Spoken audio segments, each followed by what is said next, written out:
Salut les devins, c'est Saikyu. On va se parler de la suite de Dragon Ball Super, principalement de ses formats d'animation, donc film et la série animée. On va également parler du manga, les trois vont être liés. On va se parler malgré tout de Dragon Ball Super en général, de son avenir sur par exemple 2020, 2021 et 2022. C'est un petit peu l'horizon que nous fixons tous d'un regard assez assidu par rapport à l'œuvre. Alors cette vidéo va faire écho à des sujets que l'on a pu récemment aborder dans le live qu'il y a eu sur cette même chaîne YouTube avec Kaiwai de la chaîne Dragon Collection. Je vous mets le lien du live en description. Pour cette vidéo du jour, ça va être quand même traité de manière un petit peu plus concise que sur le live, format oblige, et avec aujourd'hui encore plus de réflexions personnelles que j'aimerais de tout cœur vous partager par rapport à tout ça. Alors le message que je veux passer, c'est que cette fin d'année 2020, et on y est déjà un doigt de pied dedans, on est en mi-septembre 2020 au moment où cette vidéo sera tournée et sera publiée. La fin d'année 2020 arrive à grands pas, elle s'amorce déjà d'une certaine manière, et vous le voyez même dans les grandes surfaces et tout ça, il y a déjà les trucs de fin d'année qui commencent à se mettre en place, comme d'hab, donc ça arrive. Mais en même temps que celle-ci, eh bien il semble évident que la fin de l'arc Moro se profile. On ne va pas rentrer forcément dans les spoilers et tout ça massifs par rapport à l'arc, mais on pressent fortement vis-à-vis des événements actuels dans l'arc, on peut fortement pressentir, sans forcément prendre de gros risques, que celui-ci va arriver son terme, que son terme va arriver probablement aux alentours de l'anniversaire des 2 ans de l'arc. Un arc de 2 ans c'est très long, et encore plus pour du Dragon Ball Super, c'est la première fois que ça arrive, et encore plus en manga, parce que d'habitude le manga va assez vite, là ils ont vraiment pris le temps, donc il est temps de clôturer, aussi bien scénaristiquement par rapport à ce qui a été proposé, qu'en termes de longueur pure et simple, c'est bon. Peu importe que l'on aime ou pas, cela a assez duré, on est tous d'accord. Et cette fin d'arc qui arrive, pour moi, n'est pas une fin comme les autres, car en ce moment, il n'y a ni film, ni animé Dragon Ball Super qui se profile. Bien que pourtant, et je vous mets le lien en description aussi, nous avons eu un film de Dragon Ball Super qui a été officiellement révélé. Je vous laisserai consulter la vidéo qui en parle avec toutes les sources, les explications et tout ça, les preuves à l'appui. Et nous avons eu durant une certaine période de nombreuses informations officieuses et rumeurs qui nous faisaient état d'un retour de l'animé DBS. Malgré tout, pour le moment, il faut bien dire que c'est le silence radio, aussi bien des deux côtés, de l'officiel que des rumeurs. Voilà, il n'y a plus rien pour le moment qui se profile. Il serait donc alors grand temps, et c'est pour ça que je dis que c'est déterminant, de donner une direction claire et franche à Dragon Ball Super à partir de la fin de l'arc Moro. Car si un nouvel arc revient, eh bien on va se dire que encore un arc exclusif du manga va se lancer sans que l'on sache vers où et vers quoi on va. Et de l'autre côté, on peut avoir une version beaucoup plus saine et sécurisée des événements, avec un nouvel arc pourquoi pas, des annonces en grande pompe, un teaser, un trailer, une annonce officielle dans un magazine ou autre, un tweet pourquoi pas, par rapport au film et ou à l'animé. Donc vous voyez que vraiment un gros tournant va être marqué après la fin de l'arc Moro. C'est à partir de là que selon moi cette fin d'année 2020 va donner possiblement naissance à 3 scénarios possibles. Je vais commencer du plus optimiste, bien évidemment jusqu'au moins optimiste. 3 solutions, et donc la première, la plus optimiste, la plus heureuse pour nous les fans de Dragon Ball et de Dragon Ball Super, que l'on ait un nouvel arc du manga, qui soit prochainement annoncé ou quelque chose comme ça, en tout cas en fin d'année, qui fait du teasing pour ce que va être la suite, l'après-Moro et tout ça. Et puis sur 2021, parce que 2021 c'est très bientôt au final, comme j'ai dit, on est mi-septembre 2020, dans un trimestre, là, quasiment, c'est bon, on est en 2021, on va tous se crier bonne année. Donc, vous voyez ce que je veux dire? Donc, sur 2021, ou pourquoi pas 2022, on nous annonce un film, et ou, j'insiste sur et ou, un animé qui suivront relativement rapidement dans la foulée. Surtout que 2021 devrait marquer, si ça se passe vis-à-vis de la crise mondiale sanitaire, les Jeux Olympiques de Tokyo, qui devaient déjà avoir eu lieu, mais qui ont été repoussés, décalés et tout ça, en se rappelant que la mascotte principale de ces Jeux Olympiques, c'est Dragon Ball, et Goku est à l'effigie. D'ailleurs, devant le stade olympique, il était prévu, je ne sais pas, suite à la crise, à la pandémie, si c'est toujours prévu, mais il était prévu de faire une énorme statue de Goku pile à l'entrée du stade. Donc je pense qu'ils vont quand même la faire, mais bon, peut-être qu'ils vont l'annuler, mais en tout cas, c'est pour vous montrer à quel point Goku doit être important durant cet événement-là, et Dragon Ball de manière générale. Donc avoir de l'activité autour de Dragon Ball pour tous les touristes qui vont venir, pour mettre en lumière la culture japonaise, en tout cas certains attraits importants de la culture japonaise. C'est le moment de sortir les clichés, vous voyez ce que je veux dire? C'est le moment aussi d'en vendre, d'en faire consommer.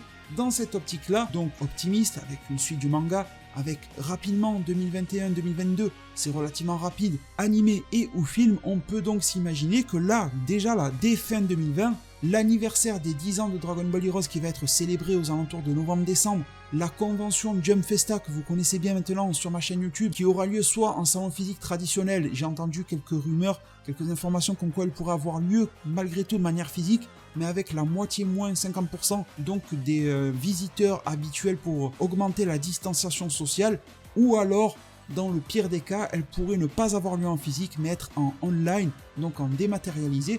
Mais en tout cas, peu importe, elle aura lieu, que ça soit en démat, avec des live streams sur YouTube ou je sais pas où, mais elle aura lieu d'une manière ou d'une autre. Donc ces deux événements, Dragon Ball Heroes les 10 ans et la Jump Festa, d'ailleurs les 10 ans de Heroes seront pourquoi pas, c'est presque sûr, célébrés aussi durant la Jump Festa, ils aiment bien lier les deux, et bien ce sont donc deux événements à surveiller pour cette fin d'année 2020, et vis-à-vis donc d'annonces dans cette optique optimiste pour une éventuelle continuation.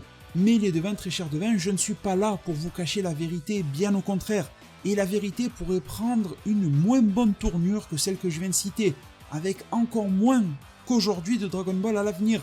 Alors que pourtant, pour le moment, on n'a pas énormément de DB, il y en a beaucoup dans les produits dérivés, le manga Dragon Ball Fighters, les DLC des jeux justement comme Fighters, comme Dokkan, comme Legends, comme Xenoverse et j'en passe, voilà, j'ai pas tout cité, qui ont tous les mois, enfin Kakarot, voilà, vous avez compris, qui sont toujours alimentés, mais au final, sur l'œuvre principale, on n'a presque plus rien à se mettre sous la dent, mis à part un pauvre chapitre mensuel et rien d'autre, et on pourrait avoir encore moins.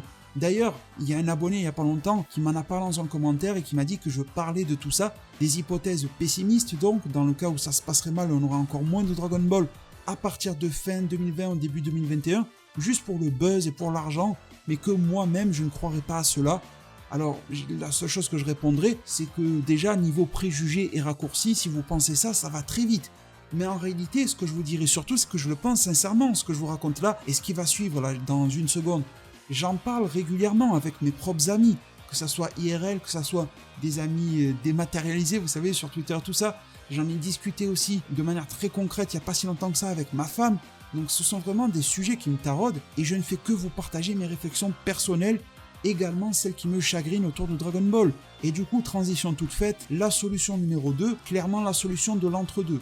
Celle où l'animé et le prochain film continueraient à ne pas montrer le bout de leur nez, mais à court terme, sûrement qu'à moyen terme, dès 2022 ou autre, on commencerait pourquoi pas à en entendre parler de manière plus concrète, mais de son côté, le manga, eh bien, lèverait le pied totalement. C'est-à-dire qu'il pourrait soit faire une pause, et donc plus de chapitres pendant X mois, X temps, pendant 3, 6, 9, 12 mois, il n'y aurait plus de manga, plus de chapitres, il y aurait autre chose dans le V-Jump qui serait mis à la place, jusqu'à ce que le film et ou l'animé eh bien reviennent, et que l'on ait un Dragon Ball Super qui serait plus ou moins synchronisé. Ça ne veut pas dire que Toyotarou va au pôle emploi japonais, ça veut dire qu'il travaillerait, il serait toujours rémunéré tout ça, mais pourquoi pas pour nous, il ne publierait rien, mais en tout cas il se serait préparé au retour de DB dans ses autres formats, en particulier les animations. Ça reste un petit peu bizarre et ça reste possible, mais aussi Toyotarou pourrait continuer à publier des choses tout en levant le pied sur le manga Dragon Ball Super. Je m'explique, il pourrait fortement temporiser en nous proposant sa version de l'arc Broly. Dans le manga Dragon Ball Super, actuellement Toyotarou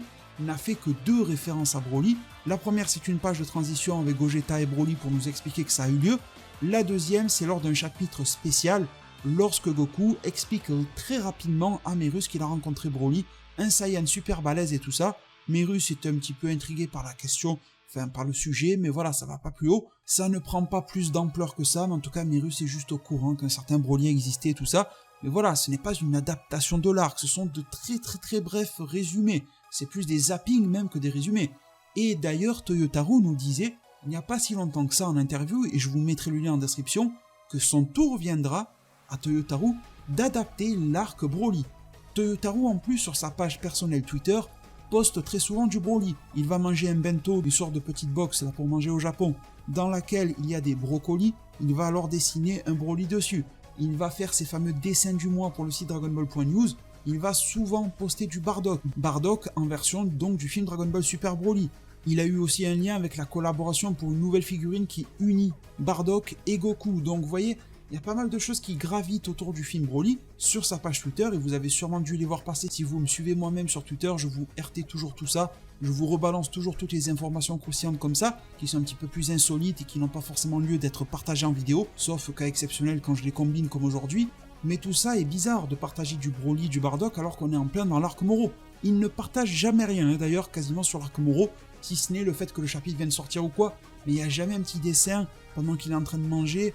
Il n'y a pas, ouais, je suis dans le train, il y a un bouc là, dehors par la fenêtre, alors je vous ai dessiné un bouc. Voilà, ça, il n'y a jamais, alors que pourtant, pour Broly, il le fait. Et l'arc est terminé. C'est un petit peu bizarre, on a l'impression qu'il pense à Broly, alors qu'il est en train de publier Moro. C'est assez paradoxal. Au-delà de Broly, il y a aussi la possibilité d'un spin-off par Toyotarou. Ou non, peut-être même par un autre auteur. Vous savez que les spin-offs Dragon Ball sont faits par d'autres auteurs que Toyotarou, comme Dragon Garoli, Nao Oishi et j'en passe. Ça serait donc publié dans le V-Jump à la place de Dragon Ball Super, le temps que Toyotarou se mette en place, comme j'ai expliqué tout à l'heure, et que la Toei et les autres en fassent de même. Donc cela est la solution numéro 2, et elle porte bien son nom je trouve, parce que c'est une solution entre deux. Elle est forcément moins pire que la première, dans la première on avait tous des jackpots, mais c'est pas du tout la plus hypante. Et puis le message envoyé, je trouve la communication serait assez floue. On nous donne du Dragon Ball, sans réellement nous en donner, on se sentirait même un petit peu lésé parce qu'on en aurait moins qu'avant d'une certaine manière, sans savoir en plus quand est-ce que le plat principal qui s'éternise depuis un moment sera là, ça peut vite fatiguer les gens au travers le monde et les perdre au fil d'une communication décousue. Enfin, et dernièrement, troisième option, et il faut malheureusement la considérer, si l'on veut être honnête envers soi-même, il faut la considérer, c'est l'arrêt total. On n'en parle plus, il n'y aurait plus de Dragon Ball à partir de fin 2020 ou de début 2021. Bien sûr, cela n'est qu'une hypothèse. Alors Merus en parlait d'ailleurs dans le chapitre 63 de DBS. En utilisant l'Ultra Instinct avec son niveau actuel, Goku, selon Merus, ne serait plus menacé par personne, en particulier par Moro, mais aussi les suivants adversaires.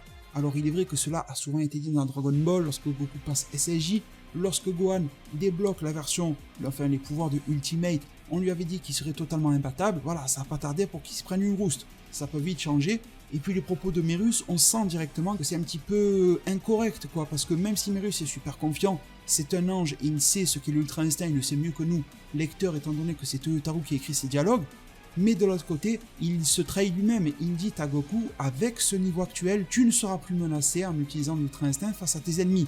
Mais oui, mais j'ai envie de vous dire, mais s'il arrive un ennemi dans le scénario, qui soit de type divin, démoniaque, donc ça serait démoniaque, ça reste divin mais maléfique, que ce personnage-là de base soit déjà plus puissant que le Goku actuel, et que ce personnage en plus ait l'Ultra Instinct. Alors je sais, ça fait très fanfiction, mais malgré tout, ça peut arriver, on ne peut pas me dire le contraire. Ben là, on est d'accord que Goku est foutu. Donc les propos de Merus peuvent être vite remis en question. Malgré tout, Merus l'a dit, on ne peut pas les effacer, on ne peut pas les écarter. Dans la lignée des propos de Merus, Goku prend aussi conscience du fait qu'il faut se reposer sur les autres pour préserver la paix de l'univers. Et d'ailleurs, les infos actuelles qui tournent sur le chapitre 64 soulignent cela, cette prise de conscience. Et cela fait écho directement à une vidéo qui date d'il y a quelques jours à peine. 4-5 jours je pense, peut-être une semaine, c'est très récent. La vidéo sur « Voici pourquoi Goku va entraîner Oob ». C'est cette prise de conscience actuelle de Goku, le fait qu'il ne faut plus s'appuyer que sur lui-même, ne pas faire comme à la fin de l'arc Buu dans laquelle il faisait un Janken face à Vegeta pour savoir qui ira tout seul se taper face à Majin Buu, faut plus le faire. Et bien si l'on veut appliquer alors proprement le fait d'avoir compris cela, qu'il ne faut plus faire ce genre de conneries, même si c'est toujours drôle pour nous à voir, et bien prendre Oob sous son aile et donc rejoindre la fin originale de Dragon Ball, l'épisode donc 291 de l'anime DBZ ou le tome 42 de Dragon Ball, et bien sans forcément la dépasser, sans forcément aller plus loin et clôturer le manga là-dessus, c'est une possibilité qui nous rendrait triste, mais c'est une possibilité. Le manga Dragon Ball Super, dans cette hypothèse-là, s'arrêterait alors en fin 2020, laissant sa place à autre chose, un autre manga, une nouvelle licence que l'on ne connaît pas encore, le retour d'une autre licence, allez savoir, mais pas de Dragon Ball. L'anime reviendrait, pourquoi pas, pour adapter le morceau manquant d'anime Moro, mais un peu comme le nouvel anime de Bleach, vous voyez, il serait là pour adapter l'arc final, peut-être ajouter des trucs sympas, mais pas plus, ça irait pas plus loin. Après, le rideau serait baissé. Et le film 2 qui a été annoncé, eh bien, serait pourquoi pas centré sur une histoire, sur la nouvelle génération de Oob et autres qui auraient grandi, une menace à laquelle il doit faire face, ou pourquoi pas un film bien avant dans le passé sur Yamoshi, ou alors la petite astuce de ne pas traiter les personnages actuels en allant vraiment des millénaires dans le passé pour nous raconter l'histoire de Yamoshi et donc ne pas parler de Goku et Vegeta, enfin les effleurer sans réellement les mettre au centre. Donc voilà, le film peut aborder les choses sans forcément être une réelle suite. Vous voyez ce que je veux dire? Il pourrait venir compléter l'univers déjà existant de Dragon Ball, mais pas forcément l'étendre. Malgré tout, conclusion, il reste difficile que Toei Animation, la société qui produit l'anime DBS, et la Shueisha, qui est la maison d'édition du manga au Japon, enterreront si facilement la poule aux œufs d'or. Ça a l'air impensable. Poule aux œufs d'or qui a été en plus très difficile à remettre au goût du jour et à la rendre vendeuse à ce point. Dragon Ball est le numéro 1 financièrement chez Toei Animation, mais aussi chez Bandai Namco, qui s'occupe principalement des jeux vidéo avec une grosse mainmise sur Super Dragon Ball Heroes. En tout cas, Dragon Ball est premier actuellement, au moment où je vous parle, et ça l'est depuis plusieurs mois, depuis plusieurs années. Mais la différence, c'est que depuis ces plusieurs années, il y a toujours eu un produit de forte actualité Dragon Ball Super, et rester numéro 1 financièrement, rester une telle poule aux œufs d'or, rester une telle vache à lait chez tous ces ayants droit, ne pourra pas être une valeur sûre de manière indéfinie. Et ne pourra pas l'être non plus sur une décennie si l'on ne produit plus rien artistiquement autour de la franchise de solide, de sérieux et de tangible. Laisser couler cette même franchise semble être alors une hérésie, c'est vrai, et je suis totalement d'accord, mais on se rappellera aussi de certains propos beaucoup plus modérés de monsieur Akio Iyoku, qui est tout simplement le numéro 2 de Dragon Ball. Il y a Akira Toriyama, en dessous il y a Akio Iyoku tout simplement. Cet homme travaille chez Shueisha, dans la Dragon Ball Room, on l'a vu aussi à la production du film Dragon Ball Super Broly, mais sur tant d'autres projets Dragon Ball. Et cet homme-là est très proche d'Akira Toriyama, c'est peut-être le plus proche que l'on connaisse d'Akira Toriyama, et il avait déclaré que si Toriyama ne le souhaitait plus, eh bien personne ne le poussera à poursuivre ni à continuer son œuvre, outre mesure, malgré l'appât du gain, la volonté de tirer sur la corde et tout ça. Si l'auteur ne veut pas, la volonté de l'auteur sera respectée. C'est alors sur ces mots que je m'en remets à vos remarques, à vos idées sur le sujet en zone commentaire, également à vos soutiens, à vos pouces bleus, à vous abonner, à activer la cloche des notifications pour ne rien rater. D'ailleurs, sachez que cette vidéo d'aujourd'hui sera assez rapidement suivie d'une autre vidéo sur un sujet assez proche pour vous présenter le planning de Toei Animation des sorties sur 2020 et 2021, le planning officiel, et également pour vous présenter l'analyse que l'on peut en tirer vis-à-vis d'un retour de l'anime Dragon Ball Super par rapport à la répartition des équipes, par rapport au projet annoncé. Est-ce que Toei Animation a annoncé d'une manière ou d'une autre qu'un travail sur Dragon Ball Super était en prévision? Vous verrez qu'il y a des choses assez croustillantes à se partager là-dessus. C'est en cours de préparation sur ma chaîne YouTube, ça sera très bientôt mis en ligne. En attendant, je vous remercie tous énormément du fond du cœur, prenez tous extrêmement bien soin de votre futur, et à plus pour de prochains arts divinatoires.